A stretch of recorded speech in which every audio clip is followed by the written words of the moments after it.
All right, let's get into it. Let's talk about it. Okay, we're going to talk about it.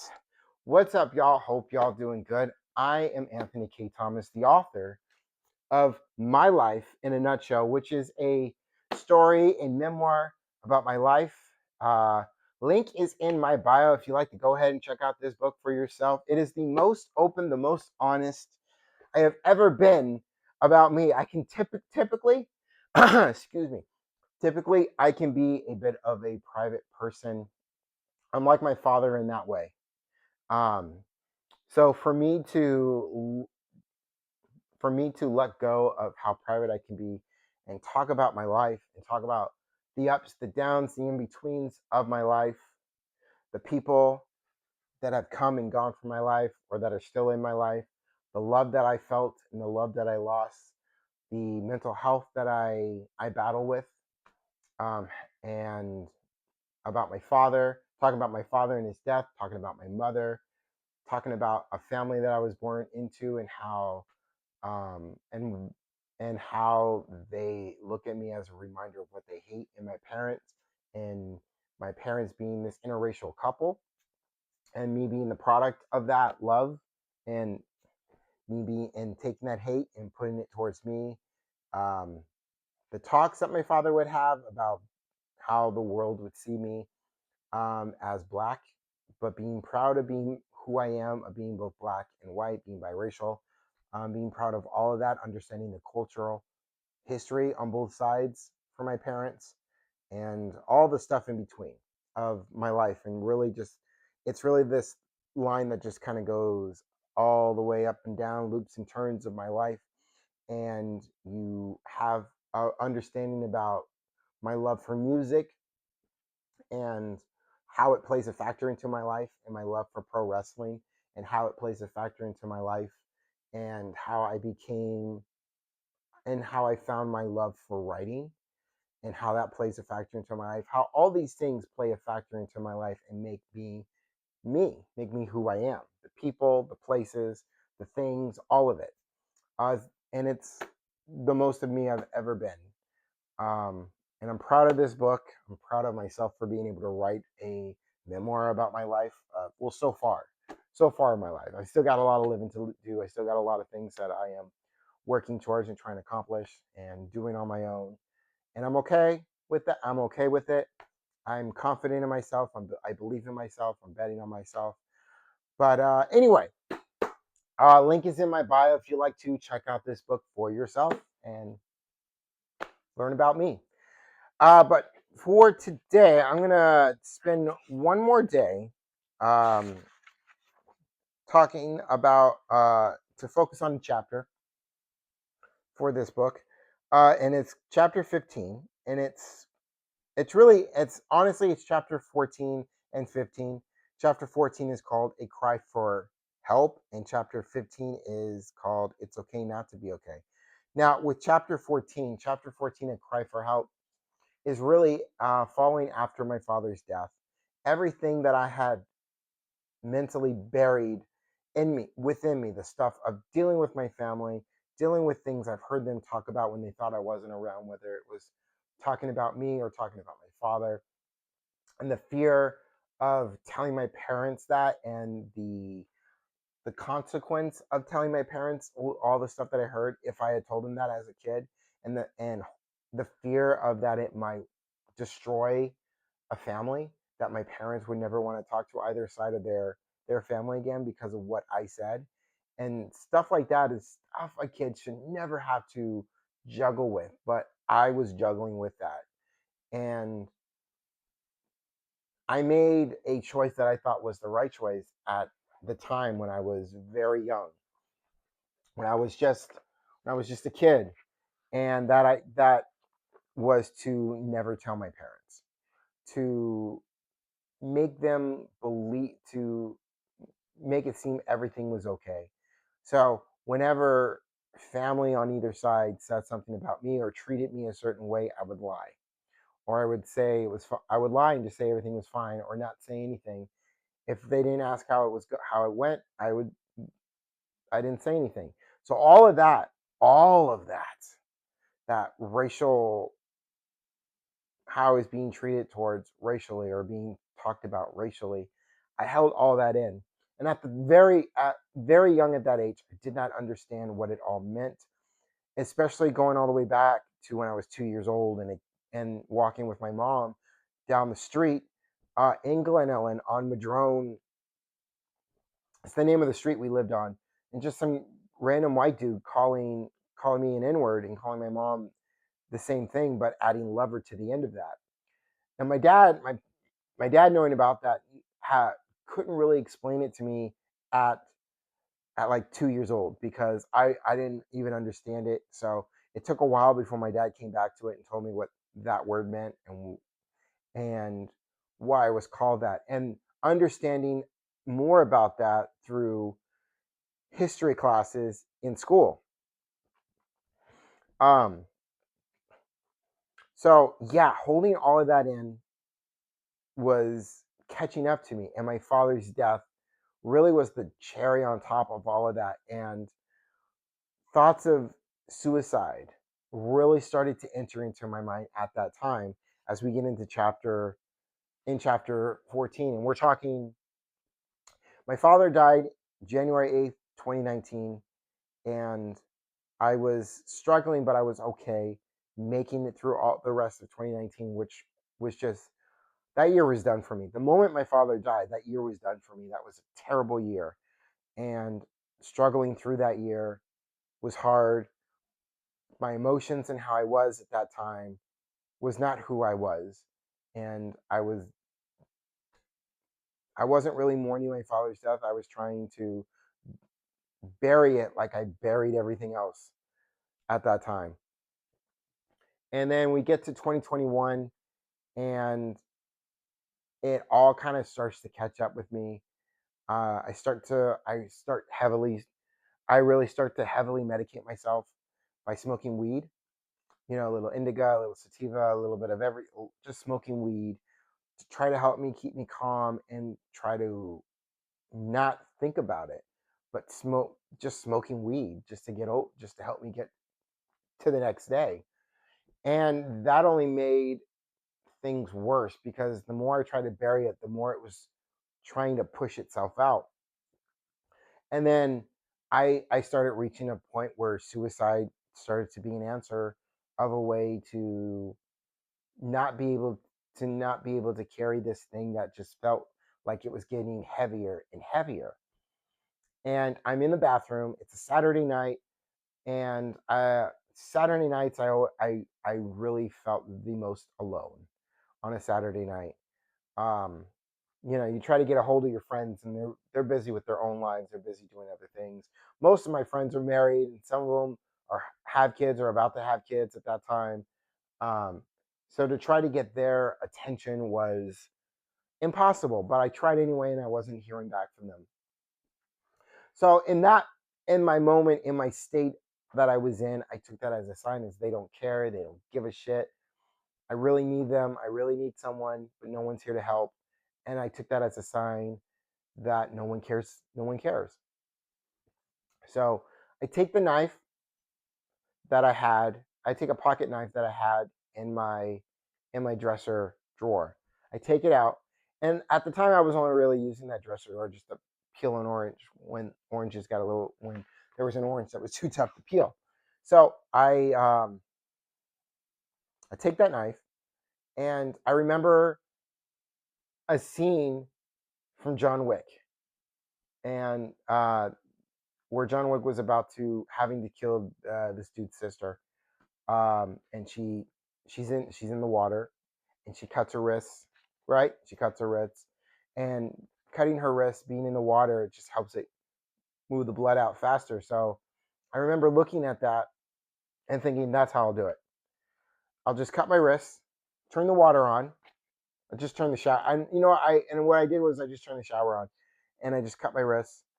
I was gonna cut my wrists and just let it flow out, just lay in the bathtub and just go to sleep, and just as everything that I was feeling mentally would just go away, right?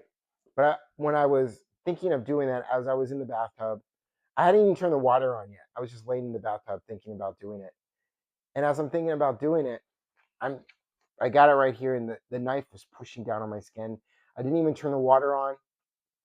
I'm pushing down on this, pushing down on it, and I start to cry, and my hand is starting to shake, and I can't do it.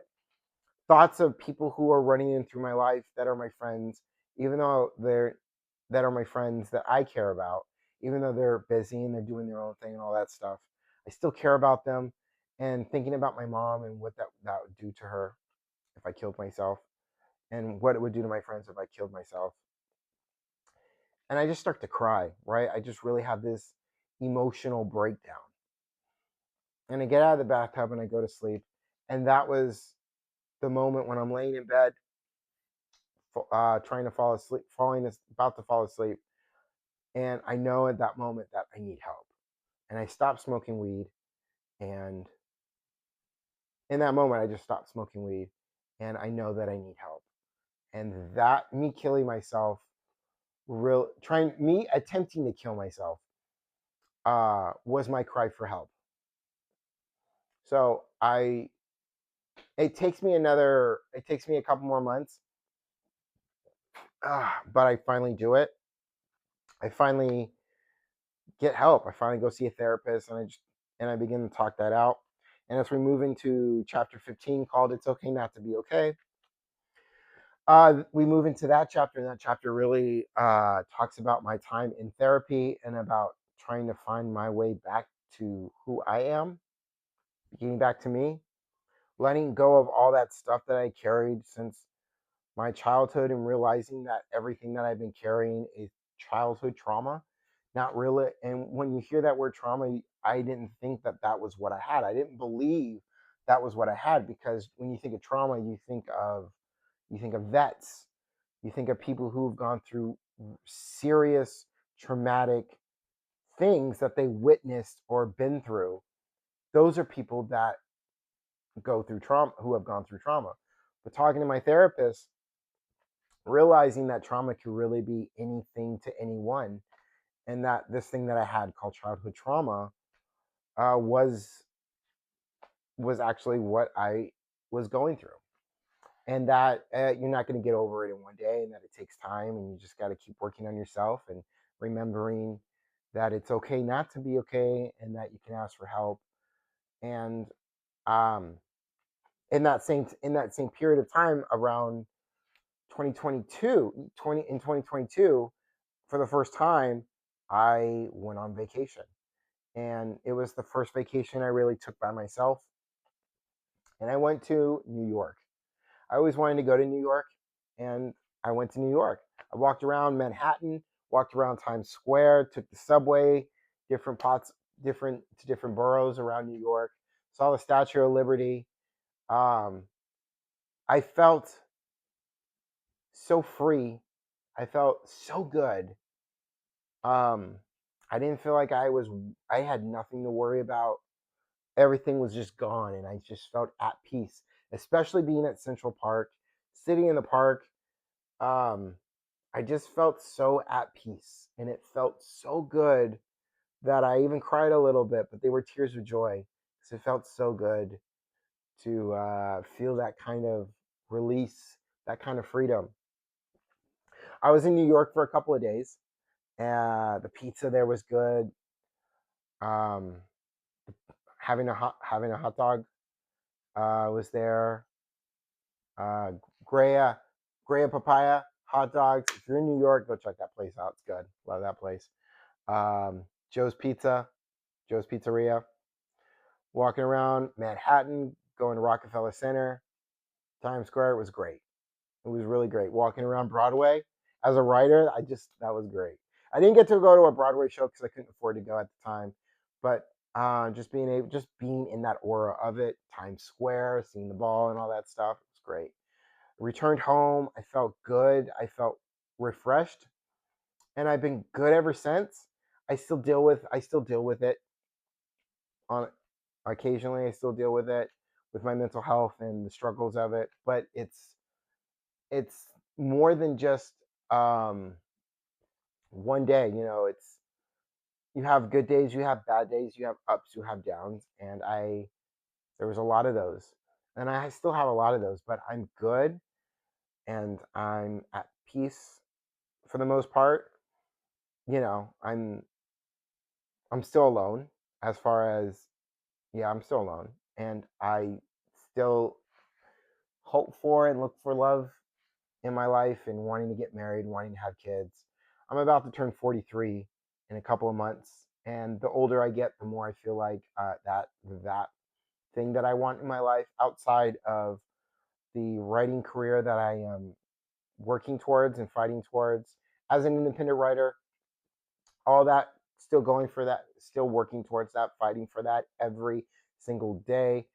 Um, but the love, having someone that loves me for everything that I am, who always shows up, who's always there for me, and me being there for her every day, loving her every day, loving each other every day, getting married, having kids.